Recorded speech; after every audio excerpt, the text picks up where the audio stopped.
আসসালামু আলাইকুম এভরিওয়ান, আশা করি সবাই ভালো আছে। আলহামদুলিল্লাহ আমি অনেক অনেক ভালো আছি।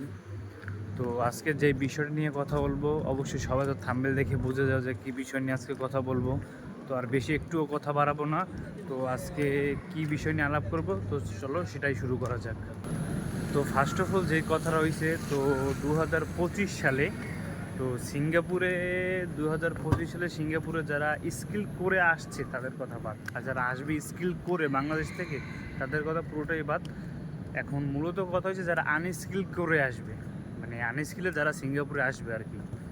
তো আমি এক কথা এটা বলবো যে আমি সিঙ্গাপুরে জানি, দুই একটা কোম্পানির সাথে আমার কথাবার্তা হয়, অনেক ভাই ব্রাদার আছে। তো এক কথায় বলবো যে আসার কোনো দরকার নেই আনস্কিলে সিঙ্গাপুরে। এটা হলো সত্যি সত্যি কথা এটাই। হয়তো এভাবে কেউ তথ্য দিবে কি না জানি না, আমার মত থেকে আমি বলতেছি সিঙ্গাপুরে আনস্কিলে কোনো আসার দরকারই নেই। কেন দরকার নাই?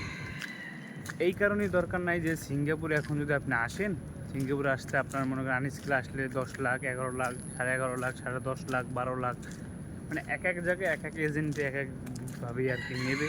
হয়তো আপনার পরিচিত কেউ থাকবে, সেও কিন্তু খাবে।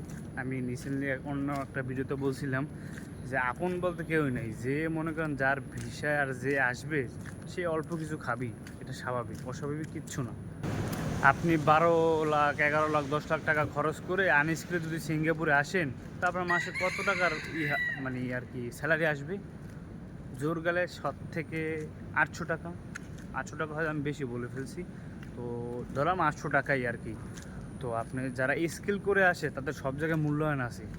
যারা স্কিল পাস তাদের তো যোগ্যতা আছে, আর আপনার তো কোনো যোগ্যতা নাই। আপনি আসবেন কিসের জন্য? আপনাদের সব কাজে নেবে না। আনস্কিলের লোক সব কাজে তো নেয় না। যারা স্কিল করা দক্ষ যারা, তাদের নেয়। আপনার মধ্যে তো দক্ষ না, আপনি আনস্কিল আসছেন, কী দক্ষ আছে আপনার মধ্যে? তার থেকে এইটা ভালো যে আপনি বাংলাদেশ থেকে স্কিল করে আসেন। বাংলাদেশ থেকে যদি স্কিল করে আসেন, অবশ্যই আপনারও দক্ষতার মূল্য থাকবে।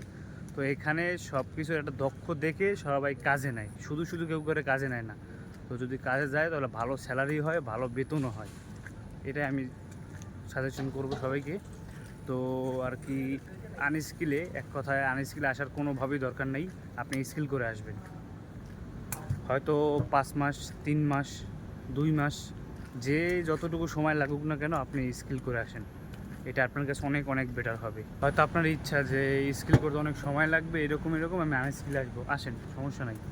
যে সময় সমস্যা হবে আপনারই হবে। জাস্ট আমার যতটুকু আমি বুঝছি, যতটুকু চলছি, তো রিসেন্টলি আমার এক বন্ধুর কোম্পানিতে 3জন লোক আসছে। তো 3জন লোকের 10 লাখ 10,000 টাকা করে আসছে। তো আসার পর মনে করেন এখন ওরা কাজবাজ করে, ওদের মনে করেন মাসে 700, 650 এরকম। আর যদি এরকম বেতন হয় নিজে খাওয়া দাওয়ার পরে, তো 30-40 হাজার টাকা আমার বাংলাদেশে পাঠাইবেন। এটা লাভ হইল কি? তো 10 লাখ টাকা যদি আমি খরচ করে আনস্কিলে আসি, তা 1 লাখ 1.5 লাখ পুরো তো আমি বাংলাদেশে স্কিল করে আসতে পারি। আমার সমস্যা কোন জায়গায়? এটা ভালো না? আর আনস্কিলে আসলে আপনার কত, 16 থেকে 20, 16 থেকে 20 কি 22 এই হবে বেসিক। আর বেশি জীবনও বেসিক হবে না, কখনোই সম্ভব না। 22-20-এর বেশি কখনোই হবে না। আর যদি আসেনও তাহলে 20-এর নিচে কখনো আসবেন না। এবং পুরোটা আপনার উপর। আমি সবসময় একবার সাজেশন করবো যে দরকার নাই আনস্কিলে আসার কোনো দরকার নেই, এতগুলো টাকা খরচ করে আনস্কিলে আসার কোনো দরকার নাই। তো এখন আর বেশি কথা বাড়াবো না। তো যারা বোঝার তো বুঝতে পারবেন, অবশ্যই বুঝতে পারবেন। আর যারা না বুঝবেন তাদের জন্য আর কিছু করার নেই। তো এটাই ছিল 2025-এর আপডেট। তো আমরা তো জানি সব কিছু, তাই কিছু কিছু জিনিস আপনাদের বলতেছি, কারণ অনেক জায়গায় হাঁটাচলা করে, অনেকের সাথে কথাবার্তা বলি। তো আর বেশি কথা বাড়াবো না। হয়তো আপনাদেরও ইচ্ছা আছে যে সিঙ্গাপুর আপনার ভাই ব্রাদার থাকতে পারে, আত্মীয়স্বজন থাকতে পারে। তো কীভাবে কী আসবেন সেটা আপনি ভালো জানেন। তো হয়তো আপনার আশা থাকতে পারে যে আমি এভাবে আসবো না ওইভাবে আসলে আমার ভালো হবে। নিজের ব্যক্তিগত একটা পার্সোনাল ব্যাপার স্যাপার আছে। তো আমার যতটুকু জানার আর যতটুকু জানছি আমি ততটুকু আপনাদের কাছে শেয়ার করছি। তো 25 সালে হয়তো আস্তে আস্তে সব কিছু ডেভেলপ হবে, যে হয়তো এই জিনিসের দাম বাড়বে, এই জিনিসের হয়তো দাম কমবে। আশা করি কোনো সময় বাংলাদেশে কোনো কিছু কমে নাই, তো বাড়ছি। তো দেন এতটুকুই বলবো।